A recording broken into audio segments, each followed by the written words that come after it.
नमस्कार दोस्तों, सभी को मेरी तरफ से राम राम।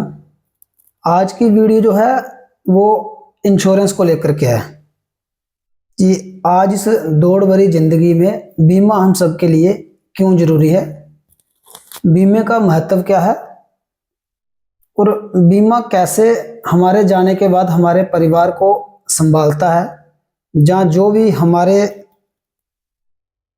दुनिया को छोड़ के जाने के बाद जो धनराशि हमारे परिवार को मिलती है उससे कैसे परिवार संभलता है, इसी विषय पर आज मैं चर्चा करूंगा आप लोगों से। देखिए, हर आदमी के पास आजकल मोबाइल है, भले ही वो 5,000 का हो, 10,000 का हो, 20,000 का हो, 50,000 का हो, 1,00,000 रुपए से लेके और भी जितनी ज़्यादा रकम का वो महंगा महंगा आता है वो हो सकता है। 20,000 का मोबाइल लेने पर भी हम लोग उसकी प्रोटेक्शन कवर उसका हम साथ में ही ले लेते हैं। अगर हम ऑनलाइन खरीदते हैं तो वहाँ पर भी हमें ऑप्शन मिलता है कि 1 साल तक अगर आपकी स्क्रीन डैमेज हो जाती है तो आप 1,000 रुपये से 15,000 रुपये तक प्रीमियम भरिए, तो उसी प्रीमियम में आपकी स्क्रीन को जो रिप्लेस किया जाएगा फ्री में। तो ये हो गया मोबाइल का कवर। और जैसे ही हम लोग 5 लाख रुपए की, 10 लाख रुपए की, 20 लाख रुपए की कोई भी 4 पहिया वाहन खरीदते हैं तो उस वक्त भी गाड़ी शोरूम से बाहर निकलने से पहले उस गाड़ी का भी इंश्योरेंस किया जाता है, ताकि अगर वो गाड़ी किसी दुर्घटना में उस गाड़ी का कोई नुकसान हो जाता है तो वो बीमा कंपनी उन पैसों से और जो प्रीमियम भरा हुआ उसी पैसों से वो गाड़ी आपको रिपेयर करके देंगे। अगर गाड़ी बिल्कुल खत्म हो जाती है, चलने के लायक नहीं रहती, तो उस इंश्योरेंस पर जो कवरेज रहता है वो रकम मालिक को दी जाती है। वैसे ही लाइफ इंश्योरेंस है।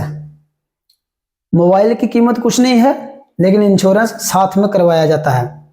गाड़ी की कीमत भी कुछ नहीं है, क्योंकि जिंदगी से बढ़कर गाड़ी नहीं है। जिंदगी की कीमत कोई लगा ही नहीं सकता, ये एक अनमोल है। लेकिन फिर भी गाड़ी का इंश्योरेंस हर आदमी समय अनुसार करवाता है, भले ही वो चालान से बचने के लिए हो, या गाड़ी को सुरक्षित करने के लिए हो, या खुद को, क्योंकि उसमें पर्सनल एक्सीडेंट वगैरह भी आता है। लेकिन आजकल के जो नौजवान हैं, जब भी उन्हें लाइफ इंश्योरेंस की बात समझाई जाए तो वो समझना नहीं चाहते। वो कभी भी आपके पास 10 मिनट किसी अभिकर्ता के पास नहीं बैठेंगे कि आप हमें, वो चलो आप वो कहना तो छोड़ ही दीजिए कि वो कहते ही नहीं है कि हमें समझाइए। अगर कोई LIC अभिकर्ता उनके पास 5 मिनट के लिए बैठना भी चाहे, समझाना भी चाहे उन्हें, तो वो वहां से भागने की कोशिश करते हैं। अगर वो समझेंगे भी तो वो एक कान से सुनेंगे और दूसरे कान से तभी बाहर निकाल देंगे कि हमने क्या सुना इससे, और वो कभी गौर भी नहीं फरमाएंगे उस पर। फोन करके पूछना या दोबारा उस पर कोई रिव्यू करना, वो तो अलग बात हो गई।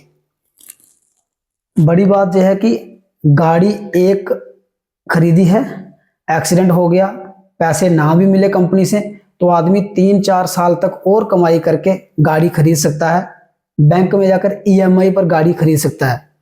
लेकिन जिस आदमी के घर में, किसी के परिवार में, जो आदमी 4 पैसे कमा करके घर ला रहा है, परिवार को चला रहा है, अगर किसी दुर्घटनावश उस आदमी की मृत्यु हो जाती है तो उसके बदले में कहीं पर भी उस आदमी को रिप्लेस नहीं किया जा सकता। भले ही आप कितना महंगा प्रीमियम किसी भी इंश्योरेंस कंपनी में क्यों ना दे रहे हो, लेकिन उस प्रीमियम देने के बदले में जो रकम उस परिवार को मिलती है, उस रकम से उस परिवार को थोड़ी सी एनर्जी मिल जाती है, थोड़ी सी उस परिवार को बूस्टिंग हो जाती है कि अब वो कुछ साल तक इस परिवार से गुजारा कर सकते हैं। आप एग्जाम्पल लीजिए 2 आदमियों की। एक परिवार में एक आदमी जो कमाने वाला सदस्य है परिवार में, वो 10,000 रुपये कमा रहा है, अपना परिवार पाल रहा है अच्छे से, लेकिन किसी दुर्घटनावश उसकी मृत्यु हो जाती है तो उसने मान लीजिए कि 1 लाख रुपए की इंश्योरेंस पॉलिसी करवाई थी, तो वो महीने का अगर 10,000 रुपये कमा रहा था तो इसका मतलब उसने साल में 1,20,000 रुपया कमा करके वो घर लाता था। तो अगर उसके जाने के बाद उसके परिवार को 1 लाख रुपए मिलता है तो इसका मतलब है कि वो 1 साल तक उस 1 लाख रुपए से अपना गुजारा कर सकते हैं। दूसरी एग्जाम्पल में भले ही वो दूसरा भी 10,000 कमा रहा है, लेकिन उसने 1 लाख रुपए का बीमा करवाया ही नहीं है, तो सोचिए वो आगे 1 साल तक गुजारा कैसे करेंगे। बीमा की राशि से परिवार अमीर नहीं हो सकता, परिवार अमीर नहीं हो सकता, ये बात मैं भी मानता हूं, आप लोग भी इस बात को समझ लीजिए। क्योंकि हम लोग मध्यम परिवार में जितने भी लोग रहते हैं, कोई भी आदमी जो 10,000 रुपये से लेके 20-30,000 40,000 रुपये तक महीने का कमा रहा है, अगर उसने कोई LIC पॉलिसी करवाई भी होगी तो उसका प्रीमियम रहा होगा 2 से 3,000 रुपये महीने का। 5,000 रुपये तक प्रीमियम LIC का बहुत ही मुश्किल होता है देना हर किसी के लिए। आजकल सरकारी नौकरी करने वाले लोग जो 60 से 70-80 हज़ार रुपये तनख्वाह ले रहे हैं, वो भी महीने का 5,000 रुपया नहीं बचा सकते, क्योंकि जैसे जैसे उनकी इनकम बढ़ती है उनका खर्चा भी उसी तरह से बढ़ रहा होता है। तो मैं वो एग्जांपल दे रहा था कि एक तरफ एक आदमी 10,000 रुपये कमाने वाला 1 लाख रुपए का बीमा लेके रखा है, तो परिवार को 1 लाख रुपए मिल गया। दूसरी तरफ दूसरा परिवार, उसने भी सेम सैलरी वाला लेकिन बीमा नहीं लिया था।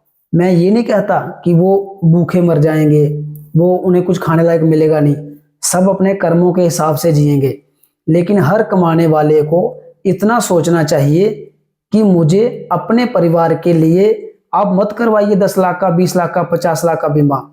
अगर आपको लगता है कि आप घर में 20-25 हज़ार रुपये कमा करके ला रहे हैं, तो 5-10 लाख रुपए का बीमा करवा लीजिए, ताकि आपके ना रहने पर परिवार को 5 से 10 लाख रुपए जितने का आपने बीमा लिया होगा वो मिल जाए, ताकि आपका परिवार आने वाले 4 से 5 वर्ष तक उन पैसों से अपना गुजारा कर सके। उसके बाद जैसे ही आपके बच्चे बड़े हो जाएंगे, वो खुद को संभाल लेंगे, वो परिवार को भी संभाल लेंगे, सब कुछ सेटल हो जाएगा। लेकिन इंश्योरेंस पॉलिसी बहुत ज़रूरी है, और इंश्योरेंस पॉलिसी में 2 चीज़ें रहती हैं कि अगर मैंने 20 साल की टर्म ली है, तो इन 20 सालों में अगर मुझे कुछ हो जाता है, तो जितने लाख रुपए की मैंने पॉलिसी ली है वो इतने लाख रुपए जो सम एश्योर्ड वैल्यू रहती है, और साथ में तब तक जो भी बोनस बना होगा वो मेरे ना रहने पर परिवार को दिया जाएगा नेचुरल डेथ में।